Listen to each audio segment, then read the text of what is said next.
Hello and welcome to another evening of frank conversation here on Hard Copy, coming to you from our studios in Abuja. I'm Maokbe Ogun Yusuf. We did say security was going to be a front burner issue this year, but I don't think anyone saw the many instances of insecurity coming in so thick and fast. First, it was Zamfara State, which has been under a lot of fire for some time now. Bukuyum and Ankia local governments knew a bit of this fire when their communities were severely attacked early this year. Initially, it was thought that about 200 people lost their lives in that attack, but after the official count, 58 people were reported dead. While the state was still wrapping its head around solving that issue, the governor of Borno, which has been at the heart of an insurgency battle the federal government has been waging against terrorists with some success, dropped a bombshell. 2 of the local governments in his state are under the control of ISWAP terrorists, a group thought to be even more fierce than Boko Haram, the initial enemy. Now, if we thought all of these happenings were confined to the northeast and northwest, another governor, this time of the north-central state of Niger, less than 2 hours away from the federal capital territory, made a startling revelation. Bandits have attacked communities in the state up to 50 times since the start of January, killing about 200 people, 25 of them security operatives. What are we missing? These attacks don't seem to be abating. Do we really have the upper hand in our security situation? These are some of the questions we seek to answer tonight on the program. Our guest is retired Major General Garba Wahab, who is Director General of the Nigerian Army Resource Center. General, Happy New Year and welcome to Hard Copy. Thank you very much. Happy New Year to you too. Well, we hope that the year truly will be happy. But from what we can see so far, it looks like there's fire on the mountain. Is there? Well, because we are looking at a new year, for the bad guys, there is no break. It's a continuation of what they've been doing. And it shows that something is still missing. We're still leaving most of the job for the security agencies. Security is everybody's responsibility. And until we work as a team, everybody, the security agencies, civil society organizations, the common man on the street, will continue to have this. There have been progress made in some instances, but then bad news travels faster than the good news. And then the government will need to come out and tell people what has been happening. That is missing. So we hear that there's been good news. Let me take the instance of Zamfara, where we understand that there's been a military onslaught, especially since the bandits were now recognized as terrorists. It meant that the military could now use full force against these bandits. But it would seem that it has also caused more collateral damage than was initially envisaged. I don't know how many people we thought we're going to lose as a result of the military onslaught, but not in the manner that we thought. So the bandits, we understand, were leaving some villages and attacking some other villages more fiercely on their way out, running out of Zamfara State. Did we envisage that could happen as a result of the attacks that they had now come under? Well, it shouldn't be a surprise to any military man, even in war, in total war. When the adversary or the enemy, in war we say the enemy, in this type of something we call them adversary, when the enemy feels is losing, they conduct scorched earth policy or strategy where they burn virtually everything on sight while we are moving away. So you envisage that. And that's why the military have been very careful in whatever they're doing. Unfortunately, even the same Zamfara you are talking about granted amnesty to the same people. How do you grant amnesty to somebody who is ready to kill a fellow citizens? It's unfortunate. Because there are a lot of issues. Perhaps it was an understanding of the issue. Because for a number of people who have looked at the situation in not just Zamfara, in Katsina as well, because let's not forget that it wasn't just the governor of Zamfara that gave amnesty. It was a discussion amongst the governors at that point in time. And we understand that, you know, when they looked at the groups which were allegedly aggrieved, because there are those who have said, you have heard the words of Sheikh Gumi, who have said that these people are aggrieved people who have largely been abandoned by the state and have not been provided for, and perhaps it's the grievance that they're now beginning to carry out. That thinking was there initially. The governors now, at least 2 of them we have heard from, say they regret ever going down that route. But they had a conversation amongst their colleagues, and I think only the governor of Kaduna was categorical in saying that no, he was never going to grant amnesty to any set of bandits. We saw the fire that Kaduna initially came under as a result of that. Some people say it was as a result of the statements he made that we're seeing random kidnappings in many schools in Kaduna. So that thinking, one really couldn't exclude it. And maybe they thought in the process of pacification, maybe they could, assuage the feelings of these people and get them to drop their arms. But it doesn't look like it's worked at all. Or is it that the way we have carried it out is what has produced the results that we are now currently seeing?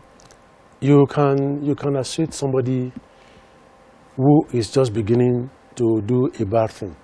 Then it's not deeply entrenched into whatever he's doing. It's very easy. And then you have to differentiate between somebody who is looking for other political or economic emancipation that you can easily discuss. But once somebody feels this is my identity and I'm going to lose it, or I'm losing my identity, it becomes very difficult. And that's the problem, and that's what a lot of people told some of the governors then. Look at this issue critically. If you start paying, even if you pay the first set, how do you stop the huge number of those that you've not taken care of? How do you stop them from going into the same trade? It has become a trade. How do you stop them from going into that business? It becomes very difficult. You gave, let's even assume 100 million to a group of bandits, and then they became millionaires overnight. How do you now stop others from doing the same thing? And this was announced publicly. Let us address the root causes. If there are youths who are unemployed, who are unengaged, who cannot be engaged because they don't have the skill to be engaged, we have to find a way of engaging them. It's part of the problem. The problem in Zamfara now is now becoming intractable. There have been many theories for what is happening in Zamfara, and I'm focusing heavily on Zamfara. We'll still come to other states. I mean, the other states whose examples I cited, Niger State is another one that is there. But Zamfara is particularly troubling because of the natural resource element that is now present, the gold mining that is now going on there, which some people believe is fueling the conflict in that state. Sometimes it spreads to Sokoto. Sokoto too does come under attack.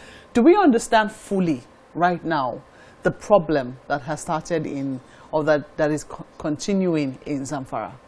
Those in charge, you know where the problem is coming from, but they are behaving as if there are no problems. When you say those in charge, the governors, their commissioners, those who are responsible for each of these states. The problem in Zamfara is not just starting today. It's not just this year. It's been there for a very long time. But unfortunately, by the time the Chinese move in to start exploring gold, and a lot of people are making money from it, it becomes a major issue. How many of those exploiting or mining gold have been killed or kidnapped? That's the question we should be asking those who are involved. How many? And if you are not careful, if by record gold lined from Sokoto, Zamfara down the western coast of Nigeria down to Osun State, then the possibility of the thing spreading, if it's not well managed. And the management is, which a lot of people have been advocating, is let us go conventional. Let everybody do their job. It's a lot of issues combined, but let us take them one by one. Yes, the issue of gold is there. We must address that. If a land use decree is creating a problem where the governors feel aggrieved, we are not owners of the land where we are, even though theoretically we are the owner, but then the federal government sits over everything, then let us create a problem. We must solve that problem of land use decree. One or two states. Are you suggesting that perhaps those who are politically connected are fueling the crisis? It is part of the issue, because if you want to control your state and somebody in Abuja says no, you cannot do that. You must take permission from me. Somebody wants to exploit. The person who is exploiting must come and take certificate from me in Abuja, and then I'm the state governor. Why should I allow you? It's part of the problem. So we must solve that problem for us to be able to move on. Land crises have been virtually all over Nigeria, and this is a major issue. A state decided, okay, we are not interested in what is underneath, but the top surface, I'm giving the certificate to this man to do something on it. People are now exploiting the situation. But if you don't manage it well, it's going to continue to give us crisis. It is part of the problem. So you see it trickling down south? Yes, if you are not careful. Well, I mean, part of what we are hearing is the fact that people are paying not just ransom now. I mean, when people are kidnapped, it's almost taken for granted, and this is common knowledge that ransom is what is paid. Yes. Not very, very rarely, if at all, do we hear that security agencies rescued. But maybe in 1 or 2 cases there have been an actual rescue. But ransom is more commonplace. But what is even more troubling now is that residents and citizens are paying taxes and levies to these bandits for protection, which for some people, they would say that is pointing at state failure. Isn't that what we're looking at? But that had happened in the Northeast. That was what was happening in Borno State, where Boko Haram at one point was controlling 21 or 22 local governments, and they were collecting taxes from people, up to those who are in Abuja. If a father has a son working in Abuja, he pays more than those who don't have anybody outside the state. It happened until the areas were liberated. And so that's exactly what's happening all over. And it is part of failure of government and part of inability of us to work as a team.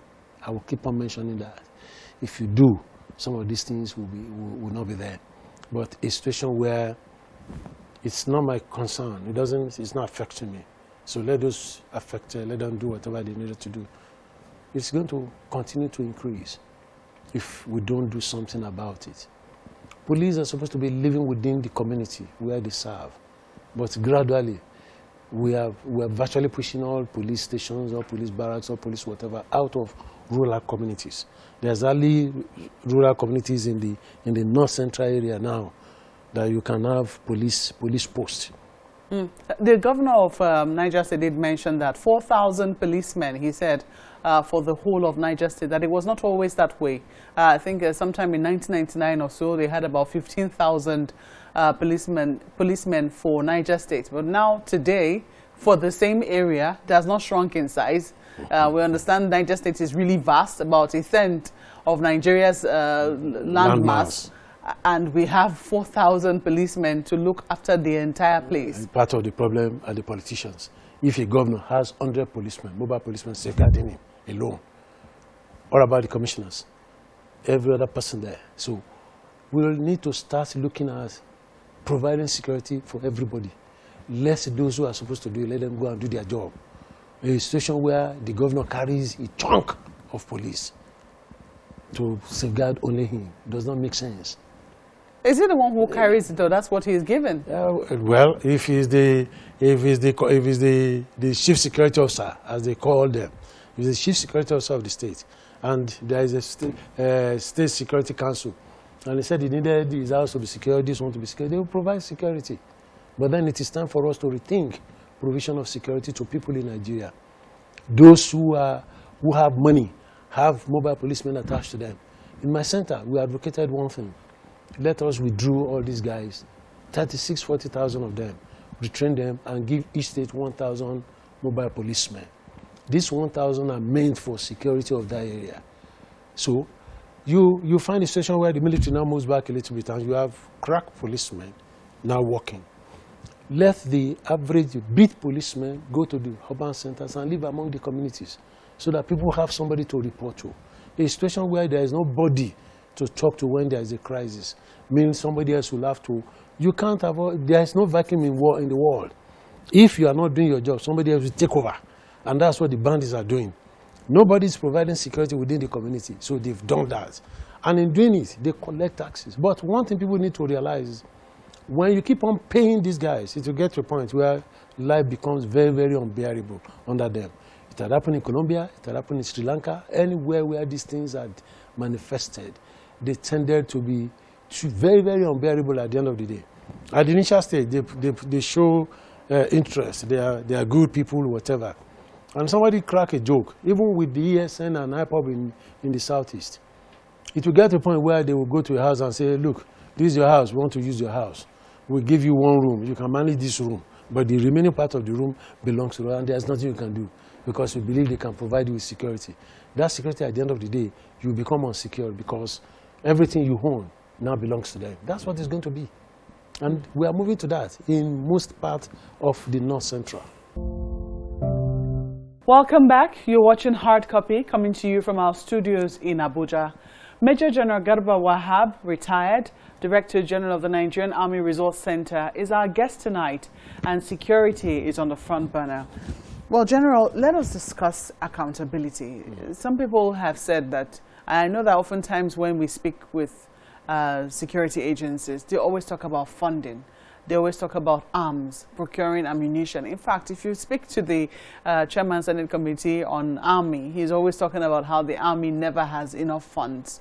But there are those who will say, what about the issue of accountability? What we currently have we been able to fully utilize and account for it? How would you say that government needs to increase transparency and accountability in such a way that it gives people confidence so that when more money is being voted for security, people would not be raising an eyebrow? Well, there are agencies and organizations created to check a lot of things. It is part of people impunity that I talk about, that people are not doing their job and no sanction is being meted to them. If people believe that money released or funds released is not being utilized, have they gone to confirm what really happened? A lot of time we depend on Transparency International reports, and then we now pick what they said and said, look, they said Minister of Defense in Nigeria is very corrupt. Who is Transparency International? Who are they representing? Everybody's national interest is at stake. Our national interest is at stake. If we believe in the words of those guys against what we do, we'll continue to face this problem. Okay, but let me bring this one to you. This one is from Center for Democracy and Development, CDD. I'm sure you know them. They're a Nigerian organization. Yes. They say that the military squandered, and this is their word, a whopping $15 billion on arms deal. And they believe that part of the reasons why we have not been able to make much success in terms of our war against terrorism, etc., is because this corruption is weakening the fight against terrorism. Do you share the view? In 2008, I was in RCDS, and we had a seminar, and they leveled the same allegation against 2-3 countries, including Nigeria.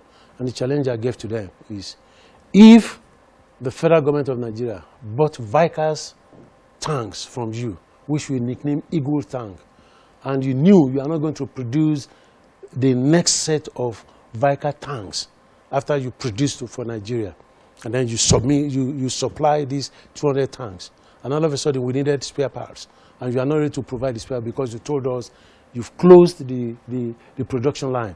We should bring money to buy new sets, and we said no. If you don't do this, we are not going to buy from you. And then all of a sudden, so much money exchanged hands before you gave this. Why didn't you say that when you are going in? Why didn't you pull out of the transaction before you supply? You supply during a civil government.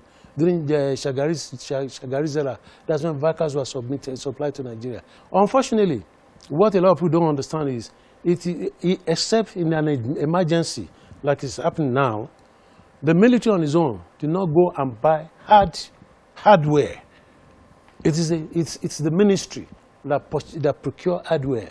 So the military is not fully embedded. It is now that the Ministry of Defense have been forced.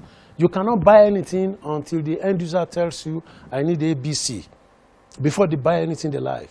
So that is part of the accountability. People who does that, what had happened to them? Nothing. Do you see a sense of urgency amongst our security agencies? And when I mean security agencies, I don't just mean military formations and police and DSS. I also mean the ministries that are supposed to be attending to them, and also maybe from those who sit at Security Council meetings. Do you sense an urgency in handling this problem on the ground first? I don't see any urgency anywhere, apart from the security agencies performing their job. Those at the helms of affairs, are they really doing much to solve, let me not say solve, to control the problem or the crisis? I don't really see so. I give an example. Complaints about human rights and a lot of things. And somebody from Ministry of Justice was asked, please go to Maiduguri and confirm ABC. And the first thing is, oh, I can't go. There's an heightened level of attacks. 2, there's coronavirus, I cannot. And up to today, nothing at that point. And yet, people keep on saying things are not, yes, they might be improving, but 1 or 2 things are not right. So we need to put them right. And the military is saying, look, we're doing what we're supposed to do. We've opened our detention facility to Red Cross and all this thing to come and check. And they said, we're okay. And yet somebody is saying, no, it is not. Come and check for yourself. You are supposed to be the one responsible for this, to correct this anomaly. And if people need to be tried, it is your ministry. And nobody is leaving Minister of Justice to go and do that. So where is the urgency? And all this noise about, oh, we have crisis and whatever. Yes, I'm not saying there are no crises. But the governors need to sit down and look at the problems in their area. Majority of these problems can be solved locally. Why do you have to bring everything to the federal level? I can understand their concern. Yes, you are in charge of the armed forces. You are responsible for the police. Everything is on your exclusive list in the Constitution. So it is your job. It is your responsibility. But then, why do you sit as the chief security officer of a state and you are not ready to solve the problem? I mean, if you're to look at 2022 with the current security crisis that we have on our hands, yes, it's not everywhere that is facing a crisis. But if you're to look at what we have on our hands in terms of insecurity and look at the fact that we also are entering a political year, how would you say that we need to navigate it in such a way that we continue to place at the forefront issues of security, and not when we hear that people have died, or that a community has come under attack, or the community has been held hostage, before we now focus on that? How do we keep these issues side by side, knowing that our political actors will be more concerned about how they're going to grab power come 2023? Unfortunately, that's what they're going to do. They will be much more concerned about grabbing power, if I may use your word. And if that is the case, you might see a reduction in most of the crises, because those who are going to foment trouble, they have a way of getting across to them, and they have a way of compensating them for that period. And it's part of what we used to use the word 3Ds: democracy, dividend, and deficit. We are going to have more of deficit after the election. We have more of dividend shortly before the election, and we are going to the election year. So they have a way of compensating for the average man on the street to vote for them, to be part of them. So most of these guys who are going to be used for criminal activities may not be available for those things, because they'll be compensated. They have easy money now. The politician will give them money, so they will relax. So we might have a reduction, seriously. And then after that, if they are not taken care of, subsequently, things will go up. All the aspirants will go around meeting people, giving them money, giving them funding. So maybe the question I should ask you is, how do we break the cycle? We must arrest or reduce impunity. If you don't, we can't. That is the point, and that is why I keep on saying a lot of people are challenging Ministry of Justice. That is why the judiciary comes in. It is the third leg of the whole government. The legislative, the executive. The judiciary has so much to do to ensure that those who commit any offense are brought to book. Not just a case lasting for 10, 15 years. It encourages the bad guys to keep on doing whatever they do. Well, General, we still like to stay optimistic. No, I'm a very, very optimistic person. And I believe that, you see, gradually people are asking questions. Those who are not asking in the past are beginning to ask questions. Even the National Assembly needs to look at what they've done, even in the past. In 2002, they stopped a service provider from allowing location identification on our phones. And yet we are facing kidnapping. We are fighting kidnapping. You carry a phone, somebody calls you from US. The state that person is calling shows on your phone. In Nigeria, you call another Nigerian, it will read Nigeria. It's ridiculous. And yet we are facing kidnapping. And they feel comfortable in not doing something about that. An instruction was passed. We must find a way of reversing that instruction that was passed in 2002. It's only in Nigeria you call somebody and you don't know where the person is calling from. Retired Major General Garba Wahab, thank you for coming on Hard Copy. Thank you very much. That's our program tonight. We look forward to your feedback from the handles showing on your screen, including our Twitter handle. Thank you for watching. I'm Maokwe Ogun Yusuf. Good night.